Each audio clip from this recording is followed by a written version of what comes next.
Welcome, ladies, gentlemen, boys, and girls, Jedi, Sith, everything in between. You know the deal. This is the new Force Order coming to you guys. And what we're doing tonight, we are reviewing, most importantly, celebrating a tremendous episode in the final season of the Clone Wars. This is the Clone War Report, aka the Clone Wars review show, brought to you by the new Force Order.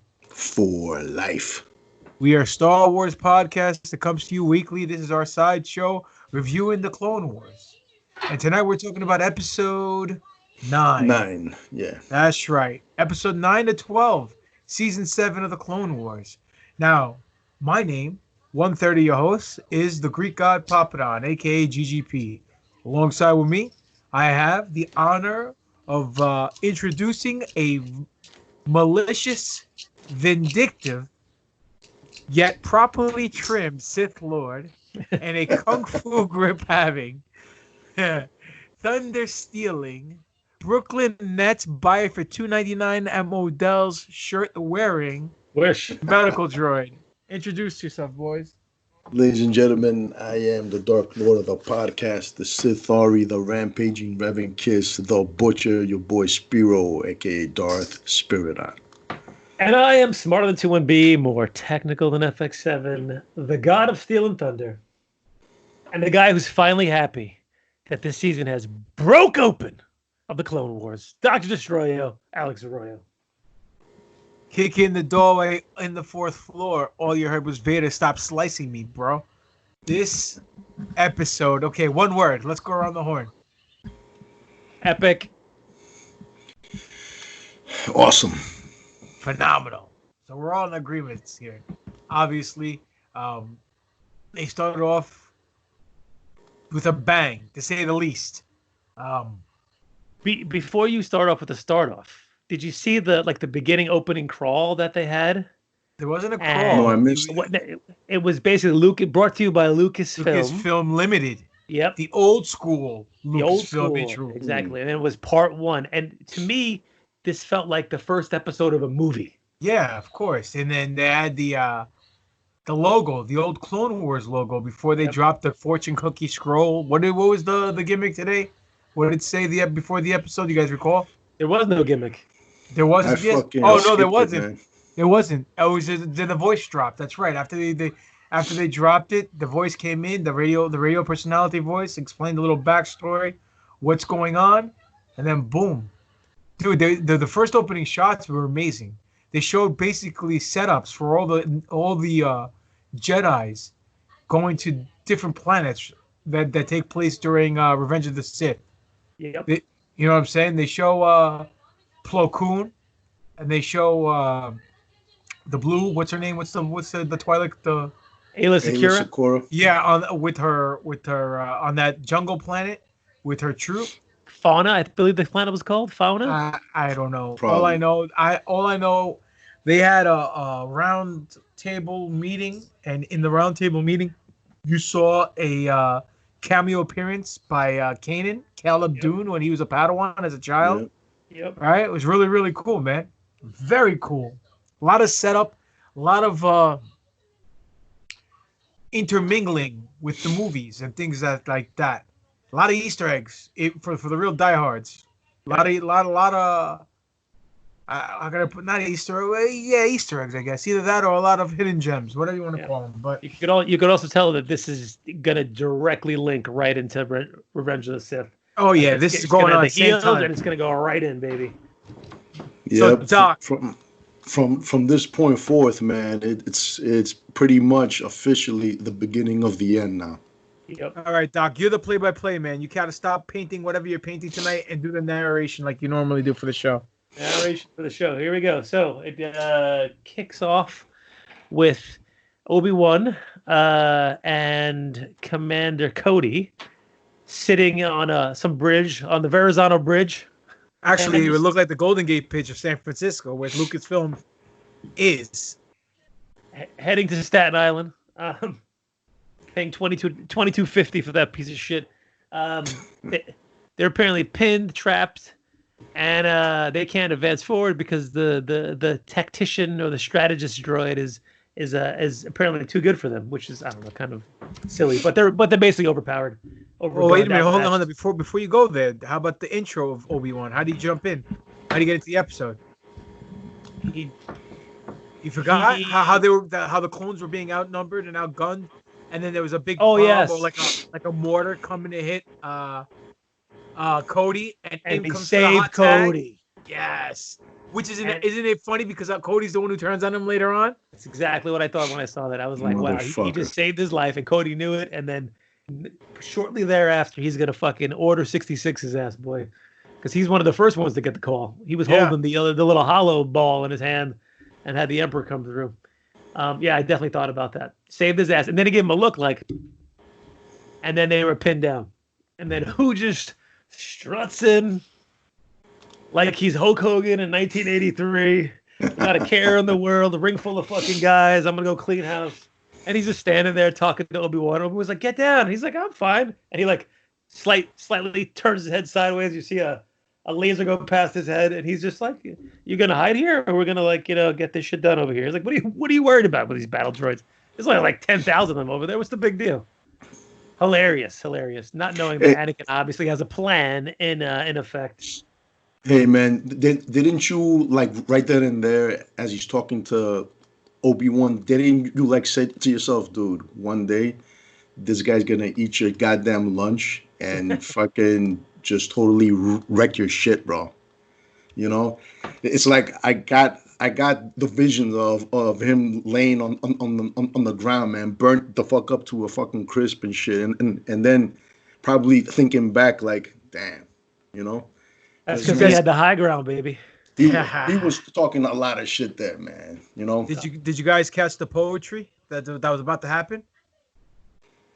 The what poetry? Yeah, explain it. Let me see. Let me see if I caught it. When he walks out to surrender, and all the guns were pointed at him. Oh, very Luke Skywalker. Yes. Oh. Very Luke Skywalker, Last Jedi.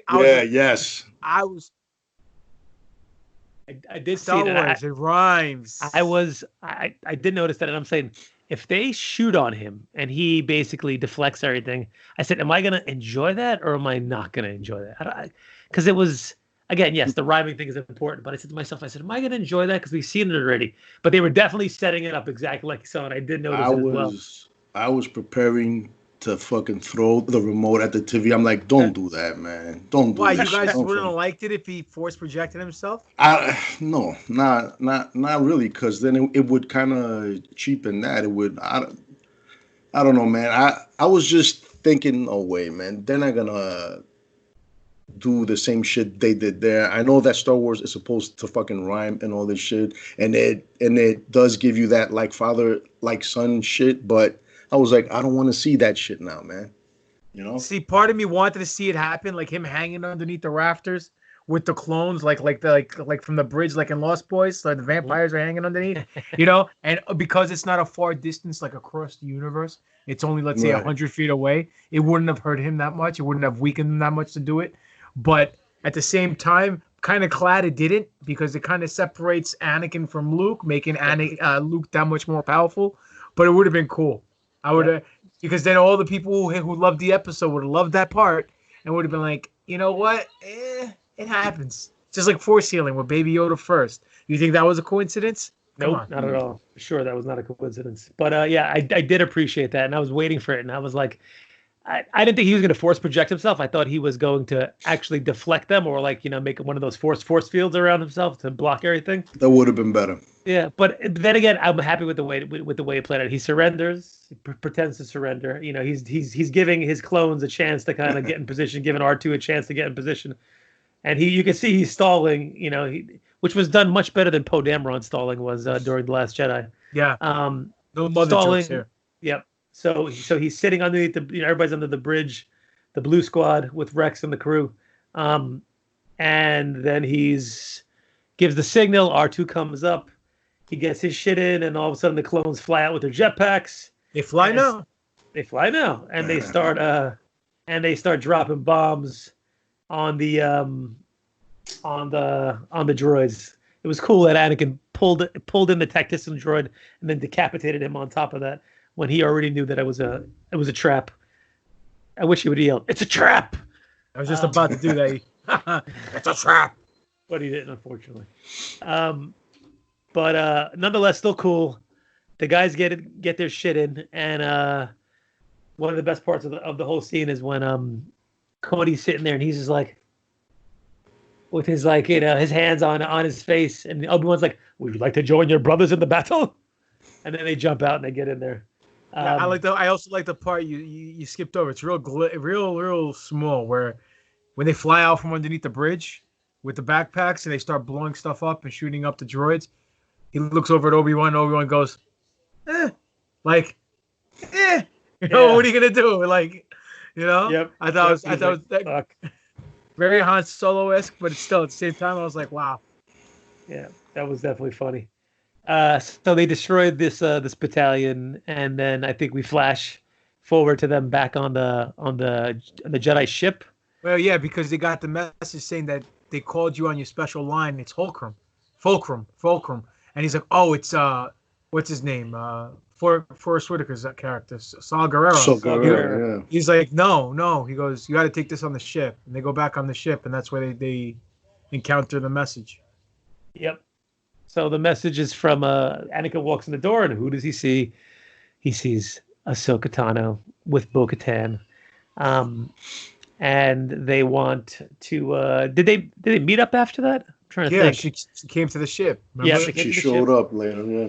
And then they wanted the Jedi's help. Bo-Katan wants the Jedi's help for the siege of Mandalore because apparently they don't have enough reinforcements or forces to actually make the war in their favor. Did you like the way he reacted when he saw her? I thought it was perfect. You know what I'm saying? When he saw the hologram, he couldn't believe it was her. Yeah, no, he was excited. He was nervous. She grew some too. Yeah, but oh shit. He leave it up to Doc. Older. Legal now. But I like the way they played it off because it felt like he saw like his family member that he had a fight with. You know what I mean? And they haven't spoken in a while, so it was done perfectly. I felt it. Yeah. It was interesting though. Doc's not used to hearing that, but it's another story. He definitely though felt her in the last episode when he felt her on the ship. So he should have kind of like it was like I appreciated that part of that last episode, but then it kind of doesn't make sense that when he sees her now on this part, he gets even more excited. So I don't know. One of them should have been a little bit different. Thing is this, man. Star Wars has this habit of making their characters when it's convenient to have amnesia and shit. It happened with fucking Kenobi and shit, with R2. The same shit here. I agree. If he felt something... You know what they really call owning a droid? Yeah, exactly. If he felt the presence in that other episode, he shouldn't have been so shocked. But still, man, it was cool, though. Yeah, it was definitely a cool part. And then... Obi-Wan is like, well, I don't know if we can help with this whole situation over here. And then Bo-Katan calls him out in the fact that, he was potentially banging her sister. Sister. That's a thing now on the show. Huh? Yeah, I know. I told Matt. I said, Matt, save that one because we're going to be using it a lot. So they get this distress call from Coruscant that Coruscant's under siege. And the Jedi disappear. Hold on a second. But did you hear what they said? Did you pick up on that Easter egg that was coming up when they dropped the line that a certain Jedi was supposed to be watching? It was what's her name? Shakti. Right. But do you get the Easter egg there? Shakti was killed by General Grievous. Yes, and it was a deleted scene. Yes. And then she was also killed. Yes, and then she was also killed in another deleted scene by Anakin when he raided the temple. That would have been better, man, to see that shit. So and they lost communication with her. They said, right, or something like that. Yeah, like she can't get. She got skewered. That's the reason why. So the Bo-Katan is not so happy that the Jedi won't join them. I told Ahsoka, this is a waste, thank you. And then they decide to leave before that happens, though, Anakin kind of intercepts Ahsoka, and they're kind of like, reminiscing a little bit. They walk through the hallways because he has a surprise for her, and everybody's giving her the old, the What hood up, was yo? up. Yeah, the hood What was up? up. We What up? pick What your chin up? up Sup? and give her the. Sup? What's up, ma? What's Exactly, up, ma? exactly. And she's like, I don't know why they're doing that. I'm not, I'm not a general anymore. I left the order. They're like, it's for respect, man, respect. Put some respect Loyalty. on my name. Respect. Obviously the clones don't forget. And they respect her. So he takes her outside into the hangar, and there goes all of Captain Rex's crew. They're all standing in file, and they've got the Ahsoka war paint on their helmets, which is pretty dope. And he's like, it's kind of crude, but it gets the job done. And he shows her the helmet, and it's on her. You can see like a tear kind of welling up in her eyes. And then Anakin pulls up, and he's like, I got one more gift for you. And he's got this box that we all know what's inside there. Fucking Cubans, bro. Yeah, it's a massive double-sided black dildo that he's gonna. See, I knew he was gonna go there, dude. I knew he was gonna go there. My mother owned this. It's shaped like Watto's nose. Yes, that is my dildo nose. And before he could open the box, go back to bed, Annie. That sound of the mac and cheese is me breaking your mother's back.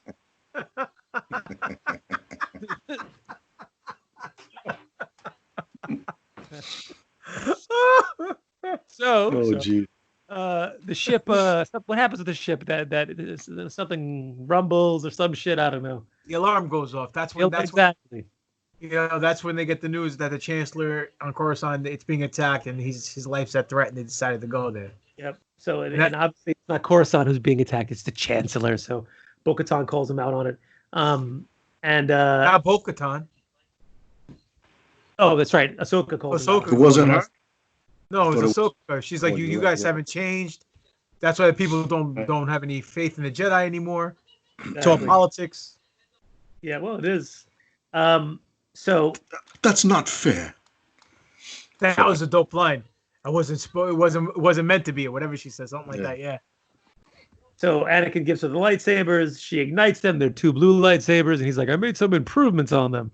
Oh, they're better than whatever shit he said." Yeah, but it's weird because in the book, allegedly, I haven't read it, but the book she had 2 green lightsabers during the battle. So I don't know what happened, but anyway, go on. So she takes the crew with the remaining Mandalorians that are loyal to Bo-Katan, and they head to Mandalore. That's because they give Commander Cody. They make him Commander Cody. I mean, Commander Rex. They give him a promotion so he can. And because she's not part of the Jedi Council anymore. Yeah. You gotta pay attention to the details, Doc. I love you, but put down the paintbrush. And look into the camera. They wouldn't let. He's like, "Yo, you're not part of the Jedi Council. You can't just run up on the planet like that." And then Anakin comes up with the idea saying, "Hey, what if we give Cody a promotion? We won't give him a bump in pay. But we'll give him a promotion. He'll become commander, and then she could be there as a liaison or like as a consultant." And that's how everything gets set up. While you have a seat at the council, we do not grant you the rank of master. What? How's that possible?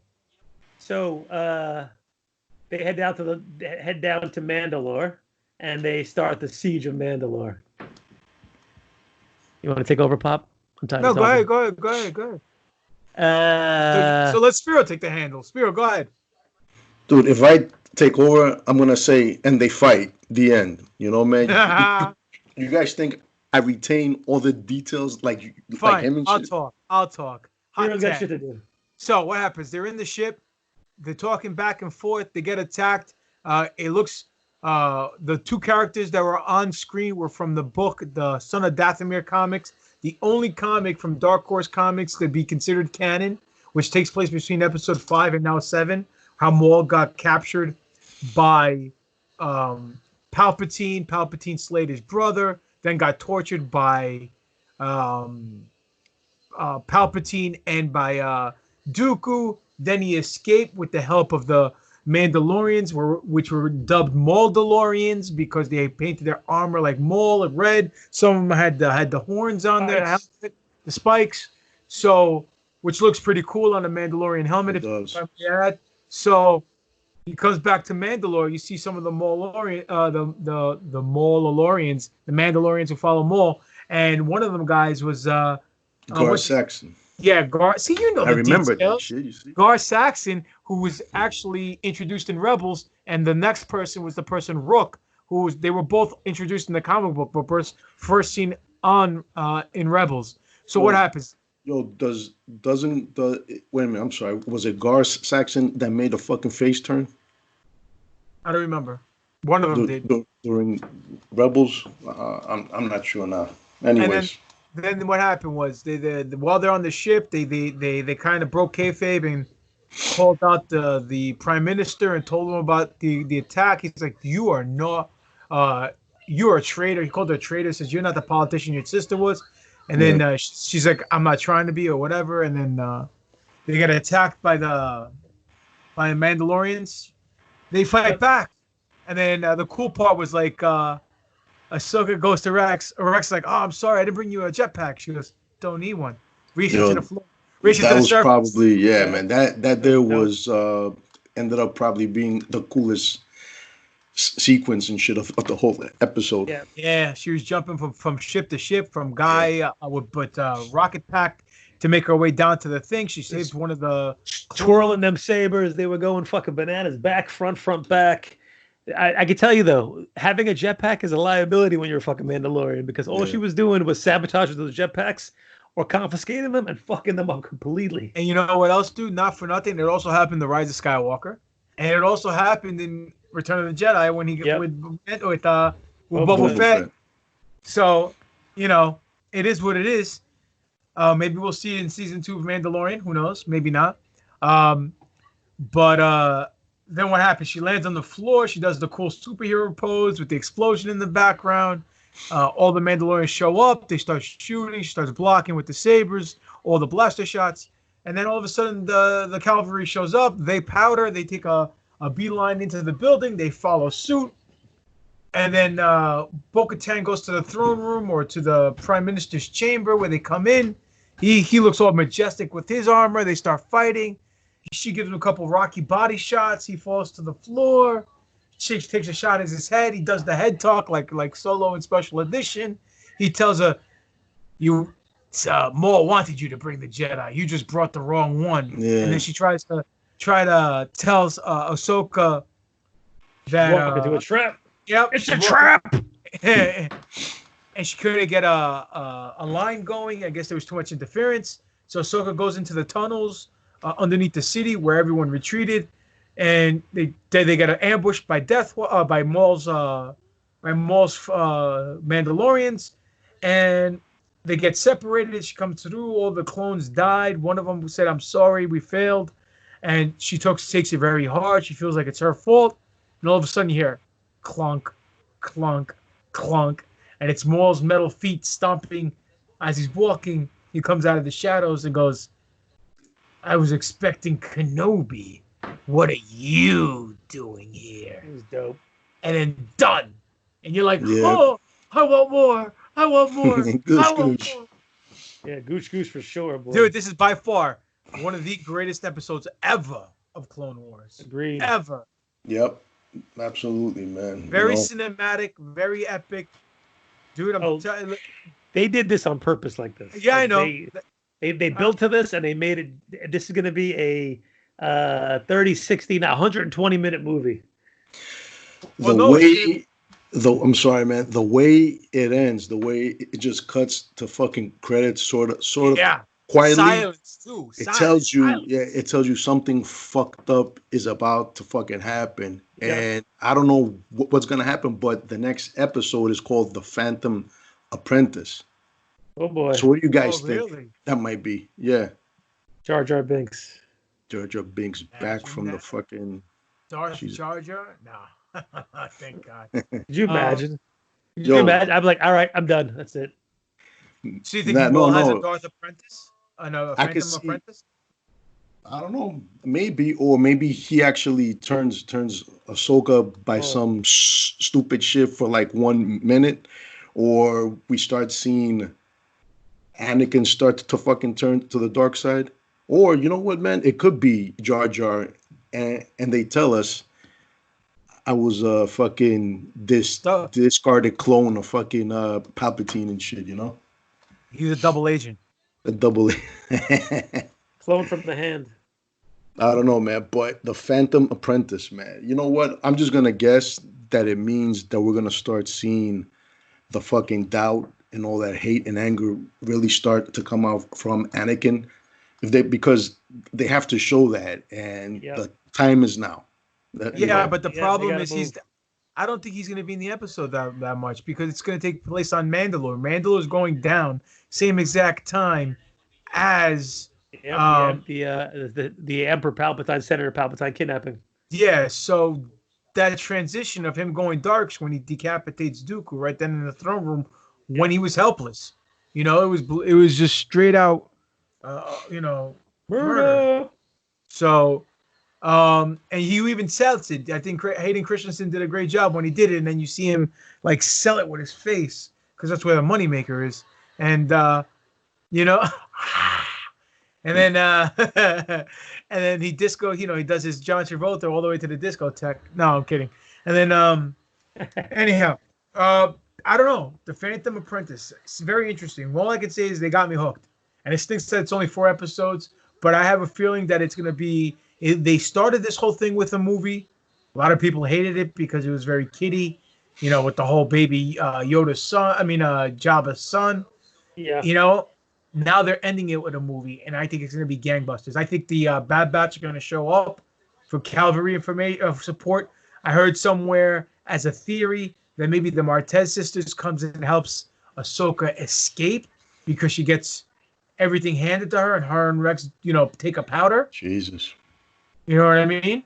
Well, it makes sense if they're introduced these set of characters in the beginning of the first 2 arcs, then they would come back and do something like we were talking about this forever. Yeah, well, then it kind of adds weight and levity to the actual story that took place for 4 episodes that went nowhere. But yep, exactly. But anyway, one would hope. Favorite part of the episode? For sure, it's Ahsoka diving through the sky, ripping up the Mandalores on the transports. You know what, man? I want to, just to be different, I'm gonna say the moment I fucking hear Maul's voice, and then him saying what he says, and then it just cuts fucking out. That shit grabbed me. I got you. By the balls. Biden style. And then I would have to go. It's tough because I loved both those, and I really enjoyed the Anakin sequence in the beginning. Yeah. It's like all the little callbacks to like Last Jedi, the Shock T deleted scene now being almost canonized. All the cut scenes in the beginning being like puzzle pieces that fit into the puzzle of the grand scheme of things. You know what I mean? Like all those things that the little things that tied into the movie. I loved all that stuff, dude. This was just like this is Star Wars at its best. Yeah, man. No matter if it's crafted well. Yeah, not even if it's cinematic or if it's animation or if it's a comic book. This is at its best, dude. This is what we need. We need this 24/7, 365. You know what I mean? This is what we need. This is what I think would make everyone just forget about all of the diverse division in the fandom, and people will just come together. Because I'm telling you, every review that I saw today and everybody that hit me up talking about this absolutely loved it. Loved it. And I loved it too. As well as they should. So, anyhow, ladies and gentlemen, let us know what you think of this episode. Send us an email to newforceorder@yahoo.com or go to newforceorder.com and leave us a message there regarding this episode. Tell us what you loved. Tell us what you hated. Probably nothing. Tell us which episodes you hated out of the season, which one you loved the most out of the season. Let us know. Let us talk. Let them know where we can find you guys at. Find me at Dr. DR_Destroyo, on Instagram, Facebook Alex Arroyo, Twitter Alex Arroyo MD, and our contest is still going strong. We got a bunch of entries today. bunch of high-profile IG accounts reposted our images. Join up. Look at the New Force Order page. Repost. Hold on. If this is someone's first show, explain to them what the contest is there. We're doing a giveaway for a Zori Bliss Black Series action figure. Black ass. All right. Black ass. Yeah, you can get one of those too if you want. I'm sure I can find a Zori Bliss on the corner who needs some fucking cash because her stimulus check didn't come in. Not my president. My stimulus check. I gotta send you guys a funny video about that after this. Not safe for air. But repost the image. Get yourself in the running to win a Zori Bliss action figure. Explain in full detail so no one gets disqualified, please. So you got to follow New Force Order on the Instagram or Twitter or Facebook. Repost the image that's on the New Force Order Instagram. Tag 2 of your friends, and also use the hashtag NFO giveaway, and that is it. Simple. It's easy. So simple. A monkey can do it. And you can find me on Instagram, Spiro_A, Darth_Spyridon. You can find me also on Facebook, Handsome Reaper Productions, Rational Rage, and on YouTube, Handsome Reaper TV. You can find me at Greek God Papadon on Twitter, Greek God Papadon on Instagram, Demetrius Papadon on Facebook, Pro Wrestling Tees / Greek God Papadon for all your Papadon t-shirts. And the YouTube channel is Greek God Papadon. Now, more importantly, you can find the three of us at NFO_podcast on Twitter, New Force Order on Instagram, official New Force Order on Facebook, website newforceorder.com. That's newforceorder.com. Email newforceorder@yahoo.com. Thank you very much for giving us your time. Your ears. This has been another exciting edition. Hopefully we entertain you guys in these quote-unquote uncertain times. And hopefully you guys enjoyed this episode. Hard times, daddy. You don't know hard times. But most importantly, we say it all the time. We do the regular show every week. A lot of news came out after our show dropped. As the status quo goes, we'll touch base on that next week. But this has been another exciting episode of the Clone Wars Report, brought to you single-handedly by the New Force Order. For fucking life. That's just too fucking sweet. Adios, muchacho.